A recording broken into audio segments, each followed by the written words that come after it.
Porque la Ávila nunca se ve como está pintada. Lo que pintan es el recuerdo. Sí, por ejemplo. Vean. Esto uno puede... ¿Cuántas manchas hay ahí? ¿Cuántas? Ese cuadro aparentemente fue pintado un instante. Una mancha que sale y después que salpica y sale. Ahí hay una gran parte de azar.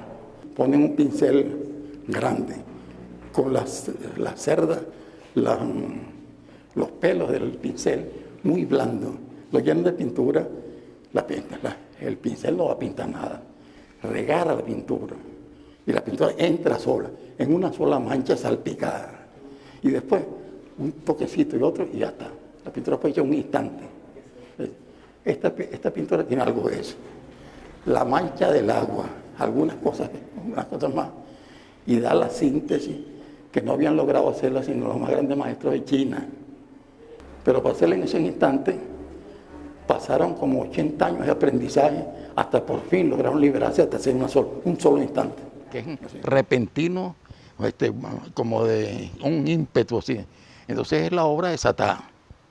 Ahí entonces se juega que salga esto, casi como salga lo que salga, se atreve, se lanza así con su mancha, pero ya se supone que ya tiene un dominio, que sabe más o menos qué es lo que puede resultar de ahí. Y lo otro es que entonces le da una serie de otros toques y cosas, y ya eso es la obra con muy pocos elementos, el mínimo y el máximo de como impetuosidad, puede decirse, como de impulsión directa, de la improvisación, así como eso, ahí juega más, que es un elemento que lo tiene ella mucho, sobre todo en su etapa más madura, la más reciente, que es un mínimo de elementos. Pero lo curioso es que la forma en que la gente se desenvuelve con sus temas de paisaje, o naturalezas muertas, o pinten cualquier tema que sea, es que han visto mucho sobre eso, cómo se suelen resolver esos problemas. En eso consiste la enseñanza académica y en eso consiste también la experiencia que uno tiene en el medio de la pintura, en el oficio. Es una ejemplaridad. Son como modelos de cómo puede resolverse ese tipo de obra. Lo he visto en la historia y lo he visto alrededor de uno. Y lo interesante es que Carlota no se basa en eso, sino que va a ser el Ávila, y ningún Ávila hay aquí resuelto de esa manera. No se parecen a los que la gente va a pintar el Ávila, como que si no importara tanto el Ávila, sino el recuerdo de los cuadros de Cabré y de Pedro Ángel González. Y entonces pintan eso, y no el Ávila, porque el Ávila nunca se ve así, es tan rico, tan cambiante, que a veces ni siquiera se reconoce como Ávila, sino sale envuelto en nubes o muy azul, o un color envolvente. O hay días en que el aire es poco transparente, entonces se envuelve en una sola atmósfera. O a veces hay lluvias y se vuelve transparente y no es el mínimo detalle. No hay día en que el Ávila se parezca al día anterior o al siguiente. Y nadie pinta eso. Lo que pintan es un recuerdo de cómo otros han pintado el Ávila.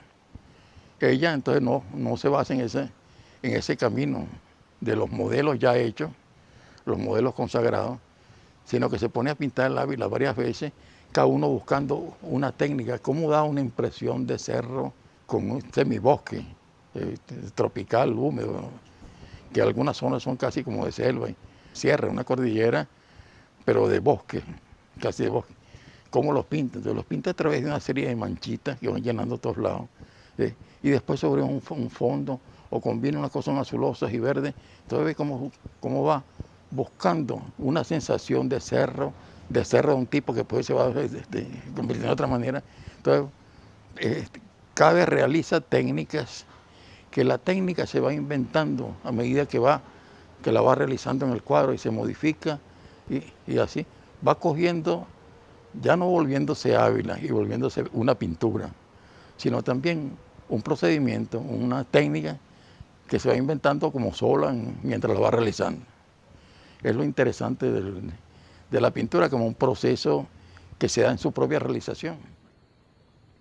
Los Ávila los traté de una manera completamente diferente. Los Ávila sencillamente los traté como los veía. Yo veía las tonalidades más oscuras, más claras, y yo preparaba colores oscuros más claros, y entonces lo que hacía era con una brocha relativamente gordita, goteando, goteando, goteando, y así yo iba coloreando, que de blanco, que era la tela, el material, se iba coloreando y coloreando, y le iba dando las diferentes tonalidades, los cerros, todo eso lo iba haciendo yo a fuerza de colores con la brocha, de colores con la brocha, y goteando, puro goteo. Salpicado, salpicado, salpicado. Eso es la verdadera expresión que requiere, es un salpicado.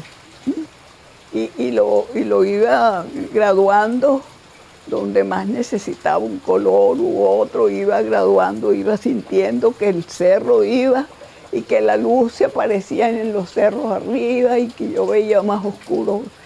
Y bueno, yo iba dibujando con mi brocha, goteando. Y así salieron los sábilas. En el Guri también hay uno de los del Guri, o varios de los del Guri. Es que ella estuvo, esos son, algunos se dieron con el proceso en que ya reventó el deseo de pintar, que venía inhibido, represado, a propósito de Guri, como una represa, y por dentro se fue acumulando la pintura, hasta que de repente ya en esa soledad, ahí no había nadie, estaban los obreros trabajando, y ella dando vueltas por ahí paseando con la naturaleza, y por dentro se le estaba como una especie de acumulación volcánica. Y de repente vio que no era nada de eso, sino que lo que le provocaba pintar era el Guri mismo. La enorme torrente de agua así que salía, que abrían las compuertas, y eso le impresionaba mucho. Entonces quería un efecto dificilísimo de pintar, porque uno pone una mancha, y para que esa mancha se convierta como una especie de cascada, siempre queda algo raro, siempre queda mancha y no cascada. Ella logra dar en las olas del mar, cuando revienta la ola contra una roca y salta una blancura, o en el Guri sale eso y sabe darle un efecto. Así que no hay tema que se le vuelva imposible. Es el lenguaje mismo, entonces, que se deshace de la función de representar nada y vale por sí mismo, y vale la energía de los trazos, la energía de la mancha de color. Entonces eso se potencia. En estos así que son más informales, se ve más la libertad, se ve más en lo que es específico del lenguaje de la pintura, más que la descripción o estar reconociendo nada de lo que sea en el paisaje. Esa es una característica importante, porque eso potencia algo que está en el resto de la pintura, pero aquí se nota más todavía, se nota más, y además le saca otro provecho. Esa es la ventaja de esa diversidad de pintar sin estar sujeto a un lenguaje como muy rígido, sino que esa variedad que hay en las cosas le da más riqueza. Y en estos temas se permite entonces esa libertad más extrema todavía. Ella se expresa, entonces parece que ahí se comunica más directamente con uno y con la obra a través del gesto de la pintura del paisaje.